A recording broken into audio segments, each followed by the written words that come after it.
രാമു സുനിൽ എഴുതി ജോഫിൻ ടി ചാക്കോ സംവിധാനം ചെയ്ത് ഇന്ന് തിയേറ്ററിൽ റിലീസായ സിനിമയായിരുന്നു രേഖാചിത്രം.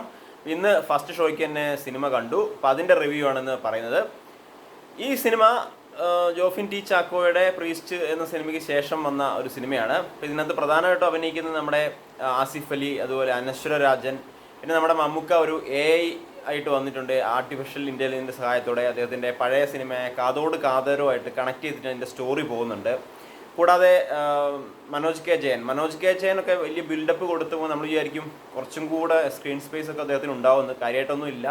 അതുപോലെ സിദ്ദിഖും ചെറിയൊരു റോളാണ് വന്നത്. ജഗദീഷ്, ഹരിശ്രീ അശോകൻ, ഇന്ദ്രൻസ് തുടങ്ങിയവരൊക്കെയാണ് ഇതിനകത്ത് പ്രധാനമായിട്ടും വരുന്നത്. കുറേ അല്ലാത്ത ആളുകളും വരുന്നുണ്ട്, നമ്മൾ പരിചയമുള്ള മുഖങ്ങളൊക്കെ വരുന്നുണ്ട് ധാരാളം.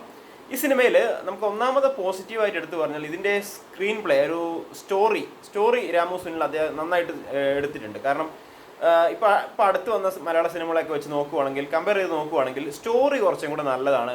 ഇപ്പോൾ ചില സിനിമകളൊക്കെ പ്രായമുള്ള ആളുകൾക്ക് കാണുമ്പോൾ ഇതിൻ്റെ കഥ അറിയാതെ പോകും, അങ്ങോട്ടും ഇങ്ങോട്ടുമൊക്കെ ആകെ കുഴഞ്ഞു മറിഞ്ഞ്. പക്ഷേ ഈ സിനിമ നമുക്ക് കണ്ടു കഴിഞ്ഞാൽ പെട്ടെന്ന് കഥ മനസ്സിലാകുന്ന രീതിയിലാണ്. അതായത് ഒരു പാരലായിട്ടൊന്നും വേറെ കഥകളൊന്നും പോകാതെ ഒരു സ്റ്റോറി, അതായത് ഒരു സ്റ്റോറി, പഴയ ഒരു കാതോട് കാതോരം എന്ന സിനിമ സെറ്റിൽ നടന്ന കുറച്ച് സംഭവങ്ങളും ഒരു മരണവുമായിട്ട് ബന്ധിപ്പിക്കുന്ന കുറച്ച് കാര്യങ്ങളൊക്കെ പറയുന്നുണ്ട്. ഇപ്പോൾ തുടക്കത്തിൽ ഏതൊരു സിനിമയിലും ഇൻവെസ്റ്റിഗേഷൻ ത്രില്ലറിലുള്ള പോലെ ഒരു മരണം കാണിക്കുന്നു. ആ മരണത്തെ ചുറ്റിപ്പറ്റിയിട്ടുള്ള ആരാണ് മരിച്ചത് എന്നറിയാതെ പോകുന്നു, ആര് കൊന്നു എന്നുള്ള കാര്യങ്ങളൊക്കെ ഇങ്ങനെ കണ്ടിന്യൂസ് ആയിട്ട് പോവുകയാണ്. അപ്പോൾ ഇതിനകത്ത് ഒരു ഫാസ്റ്റ് പേസിലൊന്നുമല്ല പോകുന്നത്, സ്ലോ പേസിലാണ് പോകുന്നത്. ആകെ മൊത്തം നോക്കുവാണെങ്കിൽ എനിക്കൊരു ആവറേജ് അനുഭവമാണ് എനിക്ക് തോന്നിയത്. കാരണം ഇതിനകത്ത് ക്ലൈമാക്സ് ഒന്നും വിചാരിച്ച രീതിയിലേക്ക് അത്ര ഇങ്ങോട്ടും വന്നിട്ടില്ല.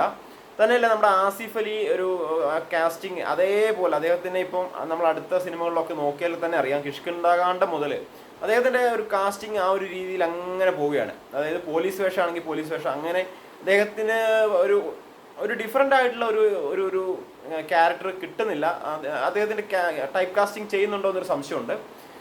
സിനിമയിൽ മറ്റുള്ളവരുടെ പ്രകടനങ്ങളൊക്കെ എടുത്ത് നോക്കുകയാണെങ്കിൽ ആസിഫ് അലി നന്നായിട്ട് ചെയ്തിട്ടുണ്ട്. പോലീസ് വേഷം അദ്ദേഹത്തിൻ്റെ നമ്മൾ കണ്ടതാണ്, കൂമൻ എന്ന് പറഞ്ഞ സിനിമയിൽ തുടങ്ങി തലവനിലൊക്കെ കണ്ടതാണ്. അപ്പോൾ അതുപോലെ തന്നെ ആ ഒരു വേഷം അദ്ദേഹം തുടക്കത്തിൽ നമ്മൾ കാണുമ്പോൾ അദ്ദേഹം സസ്പെൻഷനിലായിട്ടാണ് കാണിക്കുന്നത്. പിന്നെ സിദ്ദിഖിനെ കുറച്ച് കാണിക്കുന്നുണ്ട്. സിദ്ദിഖ് ഒരു കുറച്ച് പണക്കാരനായിട്ടുള്ള കാര്യം ആ ഒരു വേഷം ചെയ്യുന്നു. അതുപോലെ മനോജ് കെ ജയനും അങ്ങനെ വരുന്നുണ്ട്. അപ്പോൾ ആ രീതിയിലൊക്കെ നമ്മൾ നോക്കുകയാണെങ്കിൽ, ആകെ മൊത്തം നോക്കുകയാണെങ്കിൽ ഒരു വൺ ടൈം വാച്ചബിൾ ആയിട്ടുള്ള തിയേറ്റർ അനുഭവം ഒന്നും ഞാൻ പറയില്ല. കാരണം നിങ്ങൾക്ക് OTTയിൽ വന്നാലും കണ്ടാൽ മതി എന്നാണ് എനിക്ക് തോന്നുന്നത്. കാരണം സ്റ്റോറി നന്നായിട്ടുണ്ട്, അത് തിരക്കഥ നന്നായി വന്നിട്ടുണ്ട്, പിന്നെ പാട്ട് സീനുകളൊന്നും ഇതിനകത്തില്ല. ഒരു നിങ്ങൾക്ക് slow pace police investigation thriller മൂവീസൊക്കെ കാണുകയാണെങ്കിൽ, ത്രില്ലർ എന്ന് പറഞ്ഞ സംഭവമൊന്നും ഇല്ല കേട്ടോ ഇതിൽ. സസ്പെൻസ്, കാരണം അങ്ങനെ സസ്പെൻസ് ഫാക്ടറോ ഒന്നുമില്ല. നമ്മൾ OTTയിലൊക്കെ ഒരുപാട് സിനിമകൾ ഇങ്ങനെ കണ്ട്, അതായത് ഈ ഇൻവെസ്റ്റിഗേഷൻ ത്രില്ലർ മൂവീസൊക്കെ കണ്ട് മടുത്ത ആളുകൾക്ക് ഈ സിനിമ തിയേറ്ററിൽ പോയി കണ്ടാലും അത്ര ഒരു ത്രില്ലിംഗ് ഫാക്ടേഴ്സ് ഒന്നും തരാൻ ഉള്ള സാധ്യത കുറവാണ്.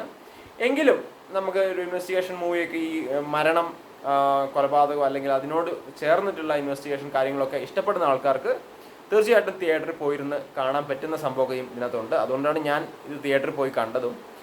അപ്പോൾ തീർച്ചയായിട്ടും നമ്മുടെ ചാനലൊന്ന് സപ്പോർട്ട് ചെയ്യുക. ഇപ്പോൾ OTTയിൽ അല്ലെങ്കിൽ തിയേറ്ററിൽ നിങ്ങൾക്ക് കാണണം താല്പര്യം ഉണ്ടെങ്കിൽ മാത്രം ഫാമിലി ആയിട്ട് പോയിരുന്ന് കാണാൻ പറ്റുന്ന ഒരു സിനിമ തന്നെയാണ് ജസ്റ്റിൻ ഒരുക്കിയിരിക്കുന്നത്.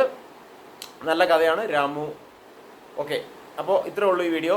Thank you for watching. All the best. Stay safe and healthy.